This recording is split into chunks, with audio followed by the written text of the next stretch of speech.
दोस्तों स्वागत है आपका न्यूज निवारण टीवी पर। मेरठ बार का चुनाव कल होना है। ऐसे में मेरठ बार एसोसिएशन के चुनाव को लेकर अधिवक्ताओं ने कमर कस ली है। कल सुबह से वोटिंग होनी शुरू होगी, लेकिन इस वक्त हम मौजूद हैं हापुड़ रोड पर। हापुड़ रोड पर वर्तमान अध्यक्ष रोहताश अग्रवाल के पक्ष में मुस्लिम समाज के अधिवक्ताओं ने एक बैठक बुलाई है। हालांकि यहां पर तर्क कुतर्क चल रहे हैं, लेकिन वर्तमान में रोहताश अग्रवाल अध्यक्ष हैं, तो ऐसे में कई लोग मुखालिफ भी हैं, कई लोग खफा भी हैं। लेकिन कुछ बातें मंच के माध्यम से कही गई हैं कि जो काम रोहताश अग्रवाल ने बीते समय में किया करके दिखाया मुस्लिम समाज के लिए, वो दूसरा अधिवक्ता या दूसरा कोई बड़ा अधिवक्ता नहीं कर पाया। मेरे साथ तमाम अधिवक्ता जुड़ेंगे। रियासत साहब, मैंने आपका बयान सुना, हर बार रोहताश जी ही क्यों चुने जाते हैं? अब इस बार भी आप कोशिश कर रहे हैं कि रोहताश जी अध्यक्ष बने। आपने एक जुमला बोला एनआरसी के टाइम का, सर क्या वजह है कि मुस्लिम समाज रोहताश जी से इतना प्रेम करता है और इतनी बड़ी मीटिंग फिर आयोजित कर दी है, जबकि उनके खिलाफ भी भूमिका बनी हुई है? कई मुस्लिम नेता रूठे हुए हैं जो अधिवक्ता है, बताइए सर। इसका एक मेन वजह यह है कि जो हमारे रोहताश अग्रवाल जी हैं, एक ऐसे यानी कि सोशल तो आदमी है ही हैं, साथ ही साथ जो हमारे क्या बोलना चाहिए उसे कि ऐसे मुस्लिम समाज से मोहब्बत प्रेम करते हैं कि वो हर वक्त मुसलमानों के लिए खड़े रहते हैं। जब भी कभी मुसलमानों के सामने कोई दिक्कत परेशानी मुस्लिम वकीलों के सामने आई तो वो साने बसाना सामने खड़े होकर रहे और उनकी मदद की है और मदद आगे भी करें। मैंने अभी चूँकि डाइस से भी बोला है कि जब CNRC वाला मामला आया था, उस मामले में जब ज़्यादातर लोग डरे हुए थे और घबराए हुए थे, वो सब लोग कोई भी यानी कि मदद करने के लिए तैयार नहीं था, यहाँ तक कि मुस्लिम वकील भी। लेकिन उस दौर में मैं खुद इस बात का गवाह हूँ, मेरे सामने की बात है कि एक बेल थी, निर्दोष आदमी था, उसके लिए बात सामने आई कि हम किसी सीनियर वकील को एंगेज करेंगे। अब सीनियर वकील, इनसे जाए सीनियर वकील कचहरी में नहीं है। जब इनके सामने गए, इनसे कहा कि आप हमारी ये बेल आर्गू करेंगे और हम चूँकि गरीब माहौल है, गरीब लोग उनके लिए करना, फीस के लिए क्या करना, तो इन्होंने दो टूक ये कहा कि मैं वकालतनामा लगाऊंगा, बहस करूंगा और कोई फीस नहीं लूंगा। अब इससे ज्यादा बड़ी मदद मुसलमानों के लिए क्या हो सकती है? कहीं ऐसा तो नहीं कि फीस नहीं लूंगा कि आप वोट दे देना, ऐसा कोई वादा तो नहीं हुआ? नहीं, ऐसी कोई बात नहीं थी ना, उन्होंने आज तक की है। निष्पक्ष उन्होंने बात की है, सेकुलर माइंड है उनका, और वो कभी उन्होंने ऐसी बात गिव टेक की बात उन्होंने नहीं रखी है। उन्होंने सीधी बात कहा कि वो निर्दोष हैं, वो गलत तरीके से फंसाए गए हैं और मैं उनकी मदद फ्री में आपके साथ मिलकर वकालत करूंगा, बहस करूंगा। और उन्होंने अपने वकालतनामे में मोहर लगाई और फिर उनको हमने वकालतनामा दिया। लेकिन कई लोग जो मुस्लिम अधिवक्ता है पहले साथ दिखते थे, इस बार साथ नहीं है। कहाँ ऐसी कौन सी चीज में परेशानी आ गई जो वो छोड़ कर चले गए? हाँ, उनको वो छोड़ के चले गए। मुझे लग रहा है कि शायद उनके सामने कोई उनका अहम सामना आ गया है, क्योंकि पिछले साल तक वही लोग रोहताश कुमार अग्रवाल जी की बहुत तारीफ किया करते थे, बड़े बड़े इनके तारीफ में कसीदे पढ़ा करते थे।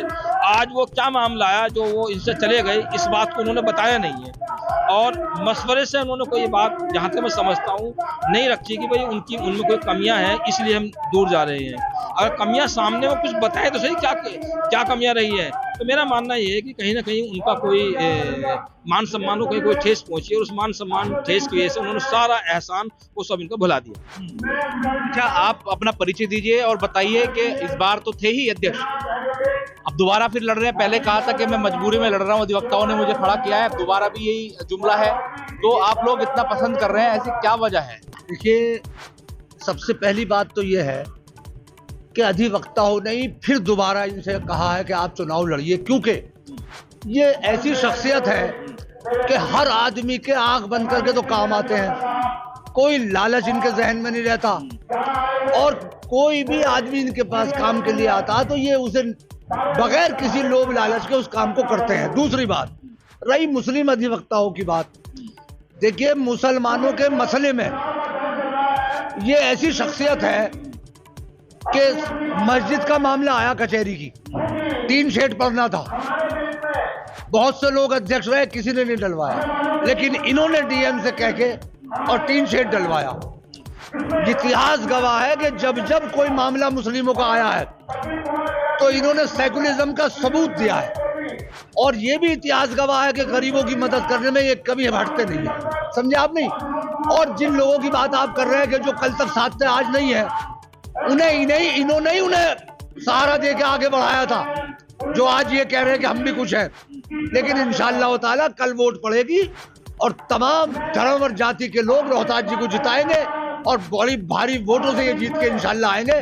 और मुस्लिम अधिवक्ता जो है, आप देख लीजिए कितनी भीड़ है, सब इनके साथ है। अच्छा वकील साहब ये बताइए, मैं वकील नहीं हूँ, एडवोकेट नहीं हुआ, अच्छा साथ रहते हैं रोहतास, मेरे दोस्त है, दोस्ती में। तो आपको लग रहा है कि जो वकील हैं जो नाराज हो गए हैं, उनके नाराज होने के साथ साथ जो और अधिवक्ता उनके टच में है वो वोट देंगे? संजय शर्मा को उठाने वाले भी मुझे लगता है कि मुस्लिम अधिवक्ता ज्यादा दिखाई दे रहे हैं। देखिए एक बात नोट कर लीजिए, कल वोट पड़ेगी, दिखावे की छोड़िए, लोग रोहतास जी को वोट करेंगे। मुस्लिम अधिवक्ता 90% इंशाअल्लाह ताला रोहतास जी को वोट देंगे। और आप देख रहे हैं ये सब मुस्लिम अधिवक्ता खड़े बैठे हैं, समझे आप नहीं? तो रोहतास जी का इतिहास रहा है कि ये बहुत सेकुलर मजबूत पाया है, समझे आप नहीं? तो इन्हें सब लोग बरत चुके हैं, सबकी ये मदद कर चुके हैं। और जो शख्सियत इनकी है वो किसी की शख्सियत नहीं है। ये कचहरी, मेरठ कचहरी के नहीं, बार के भी रह चुके हैं 3 बार, बार काउंसिल के, बार काउंसिल ऑफ यूपी के चेयरमैन भी रहे हैं, सदस्य भी हैं, आज भी है सदस्य। तो मेरा मकसद कहने का ये है कि अधिवक्ताओं के लिए भी, जनता के लिए भी, मैं समझता हूँ रोहतास जी का बनना जरूरी है। और वो जो आप कह रहे थे कि पहले कह रहे थे अब नहीं लड़ूंगा, अधिवक्ताओं के दबाव पर ही आप खड़े हुए हैं। बहुत शुक्रिया। आपका नाम क्या सर? मेरा नाम सतपाल यादव है जी। आप कहाँ से हैं? यहीं से हैं? मैं मेरठ से ही हूँ जी। अच्छा, आप भी साथ में हैं इस बार, अधिवक्ता हैं आप या नहीं, मेरी वाइफ अधिवक्ता है। आपकी वाइफ अधिवक्ता, तो सपोर्ट कर रहे हैं रोहतास जी को? हाँ, पूरे जितने भी यादव और मोमडन है और लगभग सभी समाज के लोग रोहतास इकबाल जी को सपोर्ट कर रहे हैं। और मैं अपनी बातें कुरैशी भाई, हमारे बड़े भाई हैं, जिनसे संबंध करते हुए कह रहा हूँ कि जो इन्होंने कहा वो सच कहा है। ये अपने आप में शख्सियत है और ये हिंदू और मुस्लिम की कचहरी में कोई बात नहीं है। और बहुत ही मजबूत और कर्मठ आदमी है, ये काम करते हैं, लोगों के दिलों को जीतने वाले लोग हैं, ये हल्के फुल्के इंसान नहीं है। और जहाँ तक इनकी कह रहे हैं अभी क्या कि भाई इनमें कोई नाराजगी है, इनसे कोई नाराजगी नहीं। इन्होंने हर समाज के वकीलों ने, एडवोकेटों ने इनको उठाया और ये 100 के 100% ये फिर अध्यक्ष बन के आ रहे हैं, दोबारा जीत के आ रहे हैं। अच्छा, आप कह रहे हैं कि यादव भी साथ हैं, मुस्लिम भी साथ हैं। यादव एक, मुझे लगता है यादव भी एक चुनाव लड़ रही है, आप इसलिए कह रहे हैं इन्हीं के पैनल के अंदर? नहीं, ये मतलब नहीं यादव इनके पैनल से लड़ रहे हैं, किसी के पैनल से लड़ रहे हैं। बात पैनल की नहीं है, बात समाज का पैनल कहा जाता है, बात इनके व्यक्तित्व की है, बात इनके व्यक्तित्व की है। इनका व्यक्तित्व कचहरी में नंबर 1 का है। इनका जो व्यक्तित्व है वो जात बिरादरी से, कौन यादव, कौन मुस्लिम लड़ रहा है, कौन जाट लड़ रहा है, कौन बनिया लड़ रहा है, इससे कोई लेना देना नहीं है। इससे ऊपर उठ के हैं ये इंसान इन सब चीजों से ऊपर उठ के। बहुत शुक्रिया। एक बार मैं कैमरा से कहूंगा कि दिखा दे जिस तरीके से यहाँ मीटिंग चल रही है और तमाम मुस्लिम समाज के अधिवक्ता यहाँ पहुंचे हुए हैं। चूंकि कल वोटिंग होनी है और उससे पहले ही मुस्लिम समाज के अधिवक्ताओं ने आज यहाँ अपनी मीटिंग का आयोजन किया है और जिसके अंदर रोहतास अग्रवाल भी पहुंच चुके हैं। मंच के माध्यम हम आपको दिखाना चाहेंगे, मंच पर इस वक्त जो पूरा पैनल है रोहतास अग्रवाल का वो बैठा हुआ है और संबोधन शुरू हो चुका है। जो अधिवक्ता है वो यहाँ पर आप देखेंगे उनको सुनने के लिए आ चुके हैं। चूंकि कल सुबह से वोट डलना शुरू हो जाएगा तो ऐसे में 4 पैनल मैदान में है और 4 पैनल के जो प्रत्याशी हैं वो अपने अपने स्तर से जगह जगह इसी तरीके से मीटिंग कर रहे हैं और अपने पक्ष में अधिवक्ताओं को करने की कोशिश कर रहे हैं। लेकिन 28 तारीख को ये मालूम चल जाएगा कि आखिर कौन जीत रहा है और कौन हार रहा है। चूंकि वर्तमान में रोहतास अग्रवाल इस वक्त कहा जाए तो अध्यक्ष हैं और बार काउंसिल ऑफ यूपी के सदस्य भी हैं। तो ऐसे में अब 28 तारीख को क्या होगा ये भी देखना होगा। सहयोगी इरफान के साथ मनोवर चौहान, न्यूज निवारण टीवी, मेरठ। जय हिंद। Prem hospital and modular test tube baby centre पिछले 30 वर्षों से निरंतर आपकी सेवा करते हुए अब और भी बेहतर रूप में बिजली बम्बा बाईपास पे भी। State of the art infrastructure, 24 घंटे इमरजेंसी एवं ICU, gynaecology, obstetrics, laparoscopic surgery, laser surgery, cosmetic surgery, infertility, paediatrics, NICU, trauma आदि एडवांस्ड सुविधाओं के साथ कैशलेस सुविधा उपलब्ध है। Prem hospital, inspiring healing, empowering lives, near Shoprix mall, Bijli Bamba bypass, Meerut. Swami Vivekanand Subharti University, one of the leading universities of North India. 250 acres campus, 220 plus professional and vocational programs, 20,000 plus students, state of the art infrastructure, Come and give wings to your career with Swami Vivekanand Subharti University, where education is a passion. NH 58, Meerut, Delhi, NCR. Asim Ali तब्दवाई साहब जिंदा थे। एक इशारे में उन्होंने मुझसे कहा कि देखिए यहाँ लोग शेर नहीं पढ़ने दे रहे। मैंने देखा कि सख्ती, कड़ाके की गर्मी, कड़ाके की ठंड और नमाज अदा करते थे लोग खुले आसमान के नीचे। उस समय कलेक्टर थे मिस्टर संजय अग्रवाल। मैं पहली बार एसोसिएशन के महामंत्री थे। हमने प्रयास किया, उनसे रिक्वेस्ट की तो कलेक्टर साहब बोले कि हाँ अगर आपने ये करवा लिया तो रोज चाहिए। तो मैंने कहा सबसे पहला आदमी मैं कुर्सी बिछा करके यहाँ बैठूंगा, अगर रोज चाहिए तो पहली होगी। आप देखिए आज वो साहिबान अभी 2 महीने पहले मेरा कोई इरादा नहीं था कि मैं चुनाव लड़ूंगा, लेकिन मैं एक दिन जफर भाई मेरे दोस्त हैं, उनका सजा हुआ कमरा है, तो मुझे कुछ बदबू आई पीछे की साइड। तो मैं और एक मेरे दोस्त हैं mister Gautam, state tax commissioner retire हुए हैं, हम दोनों वहाँ बैठे हुए थे। हमने मेरे ख्याल में 3-4 टोली मलबा जो गिर वहाँ मस्जिद की चारों तरफ था, अपना सोया कली पुरवाई। बात सिर्फ पूछ की, अगर आप सोच लें, अभी आप कृष्ण की बात कर रहे हैं,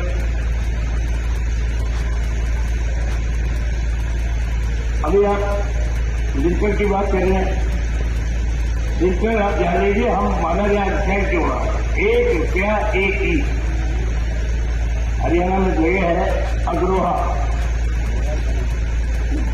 हमारे जो वंशज थे महाराजा अग्रसेन, उनके अंदर त्याग की भावना बहुत रूप से थी।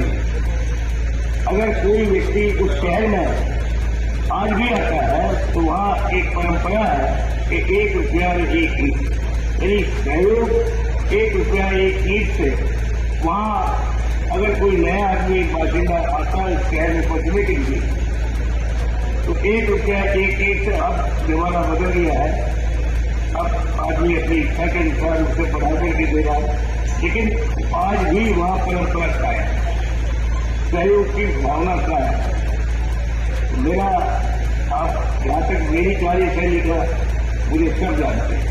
मैं आखिर में अलीगढ़ यूनिवर्सिटी के छात्र रहा और शुरू आप देखिए मेरा जो रिश्ता है, हमारे जान आज वो भी नहीं मौजूद है, मोहम्मद शाह,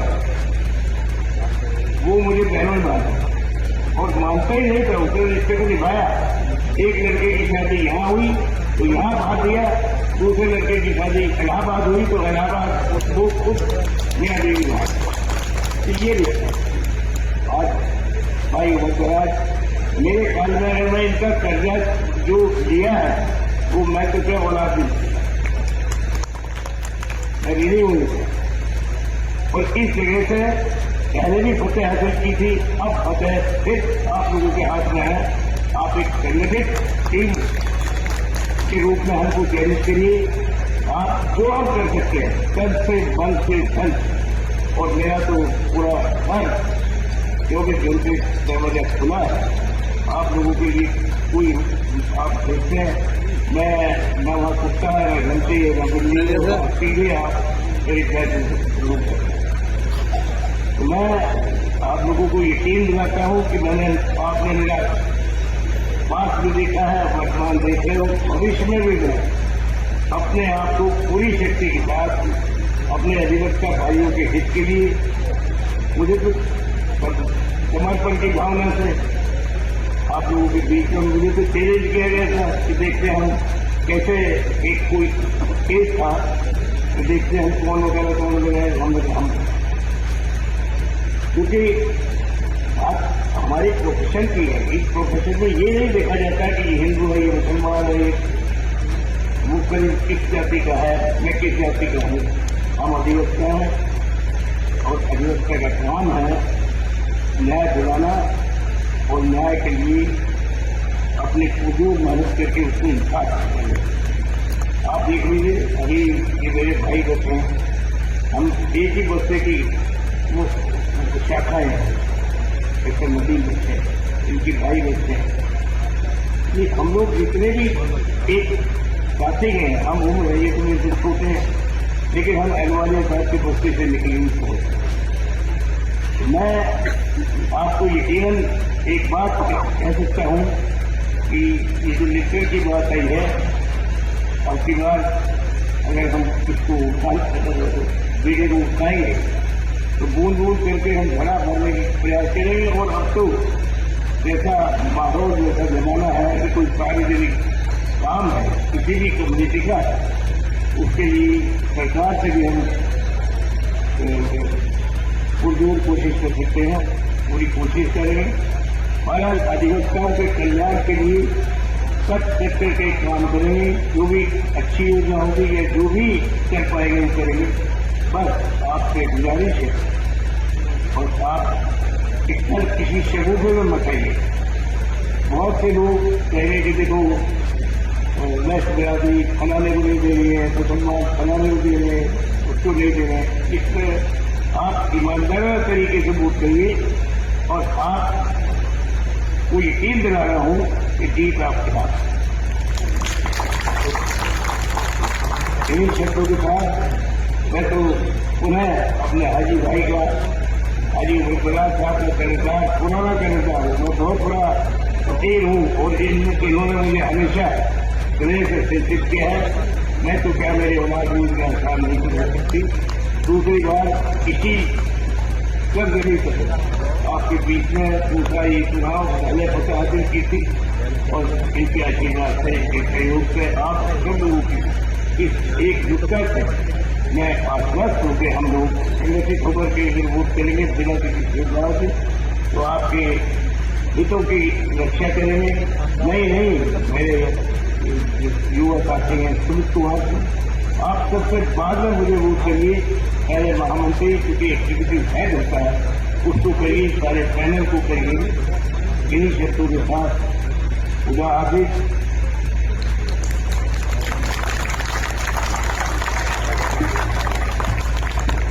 बहुत बहुत